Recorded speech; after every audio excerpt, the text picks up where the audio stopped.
On the day I turned 78, I received an unexpected birthday gift, a one-way ticket to a nursing home. No birthday cake, no candles, no words of congratulations, only the quiet hum of a car engine and the averted eyes of those I once called family. In the back seat of the 7-seater car, I curled up like an abandoned child, except this time I had no tears left to cry. The scenery blurred past the foggy window, much like my own mind at that moment, chaotic, cold, and directionless. Beside me was a small bag, holding a few changes of clothes and an old photo album.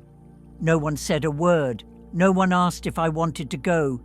Everything had already been decided, and I was just a piece of that plan, a piece that needed to be removed. When the car stopped in front of the large silver-white gate, I knew I would not be coming back. There was no home left to return to.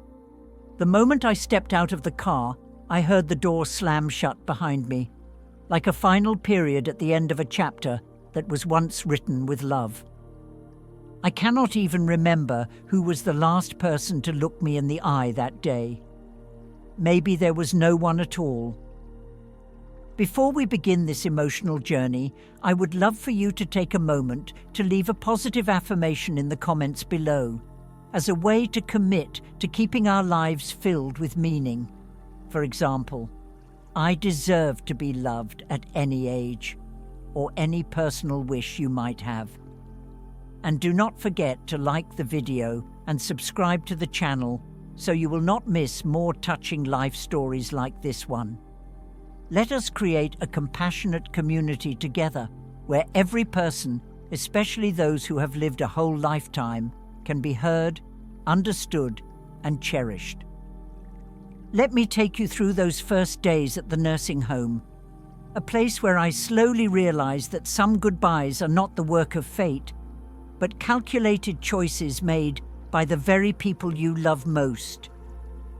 This nursing home was not what I had imagined. It was clean, yes. Orderly, yes.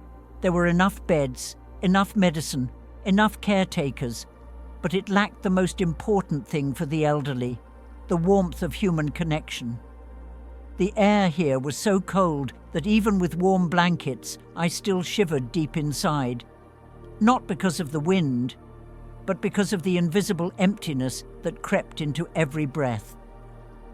Even in those first days, I clearly understood one thing. This was not home. At home, you might be tired, but you are never lonely. At home, you can grow old, but you are not forgotten. Here, I was just a shadow, silently drifting through endless hallways, accompanied only by the sound of rolling carts and ticking clocks, constant reminders that time was passing, and I was being left behind. I watched the people around me. An old man sat for hours by the window, staring into the distance as if waiting for someone who would never come. The elderly woman sharing my room always clutched an old doll, calling out the name of a child she had lost decades ago. Some people looked at me and smiled, but it was an empty smile, with no light left in their eyes. They were not insane. They had simply endured too much, until their hearts seemed to have forgotten how to hope. Then one day, I received the news. The house where I had lived, scrubbed every brick and hung every family photo, now belonged to someone else.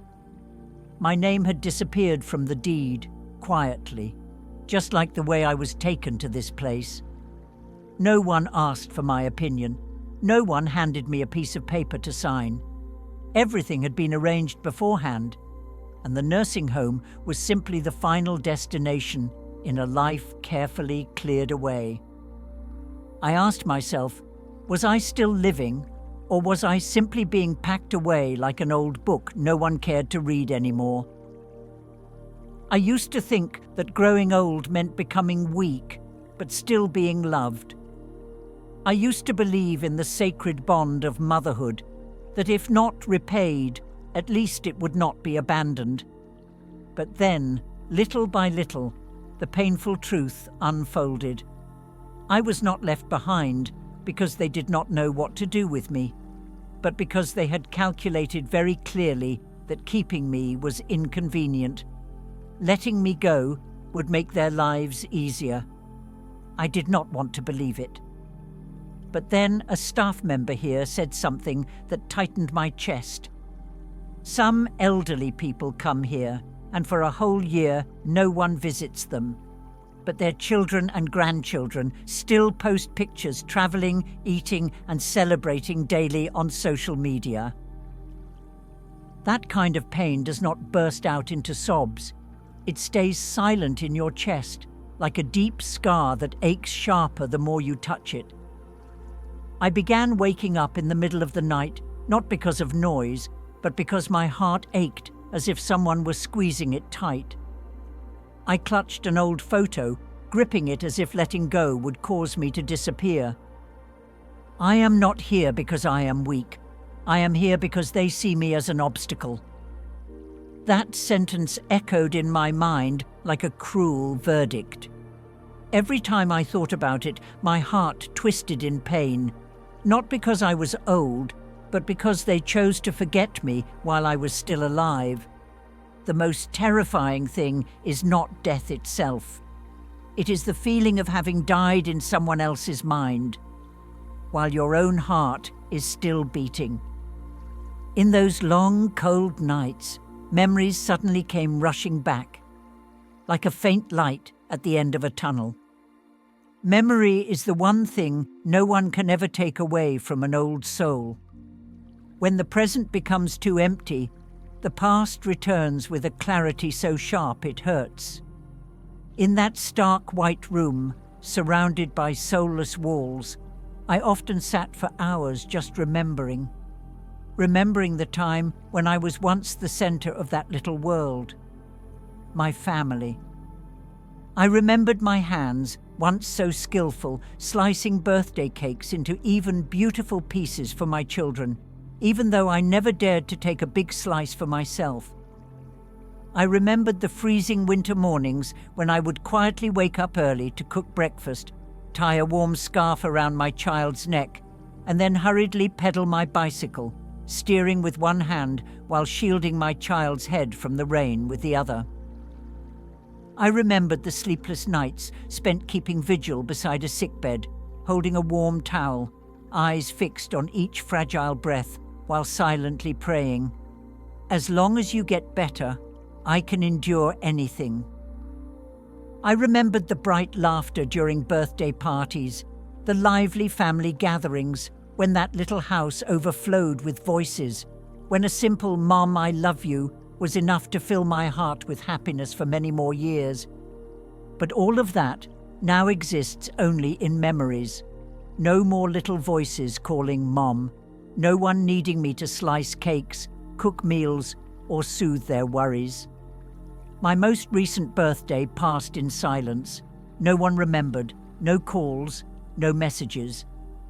The white room where I sat had no flowers, no birthday cake, only the soft whistling of the wind through a crack in the window and the mocking tick-tock of the wall clock. At first I thought, maybe they are busy. Then I tried to comfort myself. Maybe they just forgot. There is too much going on this year. But then I saw the photos on social media, my children traveling, partying, laughing brightly, leaving no room at all for the mother who once held their whole world. When you were once the one steering the ship for an entire family, and then suddenly you are wiped off the map of their lives, it is not just loneliness you feel, it is a deliberate disappearance, a calculated forgetting. I once believed that if I gave my all, I would surely be repaid with love. But life has taught me a harsh lesson I never thought I would have to learn. Some people only love you when you are useful. That statement is not a complaint. It is an awakening. A truth that the elderly must come to accept, that devotion does not guarantee a happy ending. I used to be a mother, a friend, the one behind every success of my children. And now, I am just a shadow behind a door that they only open once in a while to check if I'm still breathing. There are nights I wake up, not from noise, but from a stabbing pain in my chest, as if someone was squeezing my heart tight. I reach out for the faded family photo and wonder, if I were to disappear, would anyone actually feel the emptiness? I can no longer cry. Tears, like everything else in my life, have been drained away by years of living for others. But then, in the depths of loneliness, a tiny light flickered, and I started to change from that moment on. After endless days drowned in silence, I began to realize something. Silence itself is a kind of voice, the quiet voice of a soul struggling to find itself again. I used to think I had been completely abandoned, that no one needed my existence in this world anymore. But then, one gloomy morning like any other, the elderly woman who shared my room, the one who would sit for hours by the window, suddenly said something I could never forget. The kids may not need us anymore, but life still needs a part of us. That sentence felt like a small match struck against the darkness inside me. Suddenly, my chest warmed, not from anger, not from sadness, but because I realized I could still do something. I began to write a journal, not for anyone else to read, but so that I would remember who I was. I wrote about the times I held my child's hand on the way to school, about the smell of sticky rice cakes during the Lunar New Year, about the look in my late husband's eyes the last time he gazed at me from his hospital bed. I wrote about the pain, but also about hope. Each word was like a tiny bridge pulling me out of the deep waters of loneliness. I started joining the craft classes at the nursing home, at first just to pass the time. But when I picked up my first ball of yarn, my trembling hands felt alive again. I began knitting scarves and teaching others to do the same. There was one woman who had never held knitting needles before, yet after just a few sessions, she made a long scarf as a gift for her granddaughter. She cried when she sent it out. And I cried too, because for the first time in years, I felt like I had done something meaningful. I taught people how to write letters by hand. Some wrote to late husbands. Some wrote to children they no longer dared to call. These letters were never sent, but they healed more wounds than 100 prescriptions. Every day I told myself, just one small thing today, one little thing that makes me feel alive, not just existing. I began smiling more, asking others how they were, and noticing the little things, the sunlight streaming through the window each morning, the distant sound of birds, the smell of warm porridge. Life, it turns out, still has so much to love, if we are willing to open our hearts. And I came to realize a simple yet profound truth. If being forgotten is inevitable, then I will live in such a way that I cannot be ignored. I no longer need anyone's approval, because I have already approved of myself. In the eyes of others, I may be just an old woman in a nursing home, but in my heart, I am someone who is truly living meaningfully, and living to leave a mark. And then, on a day that seemed like any other, life suddenly took an unexpected turn. Life in the nursing home during those days had settled into a calm, like a lake after a storm. Not overly sad, not particularly joyful, just quietly drifting along. One day, the staff organized a small lottery. They called it their monthly fun tradition for the residents. The prizes were just small tokens, a knitted scarf, a box of cookies, or sometimes an old radio. Everyone knew it was simply a way to spark a little joy, to awaken a small flicker of anticipation in hearts long used to living without expectations. I joined in, not for the prizes, but for something I could not quite name. Maybe a faint hope, or simply a connection to something I thought I had lost. I picked my numbers instinctively. No calculations, no second guessing. Just numbers tied to my life. My birthday, the birth year of my late husband, who had left me 13 springs ago, and the number of my room in the nursing home. 3 numbers, 3 pieces of a life. As I wrote them down, I smiled. It felt a little like whispering to fate, like sending a tiny signal into the universe. No expectations, no hopes, just a quiet message. If there is still any thread of destiny left, let me feel that I am still being seen. A week later, that morning was just like any other. I had just finished folding a new knitted scarf when the door to my room swung open. The young staff member, the one I affectionately called Little Sunshine because of her ever-bright smile, burst in, unable to hide her excitement. "Ma'am, you won! You really won the jackpot!" I froze for a moment, as if I could not understand what she was saying. My mind raced with possibilities. A prank, a mistake.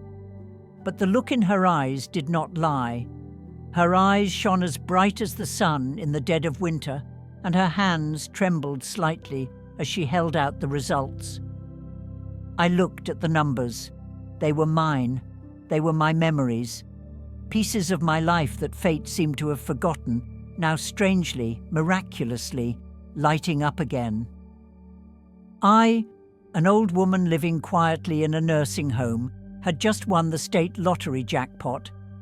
Not just a few symbolic dollars, but a real sum that could change a life. The room suddenly felt vast. It was not the kind of ecstatic joy you see in movies. It was quiet, profound, like a warm stream slowly flowing into a heart that had been frozen for far too long.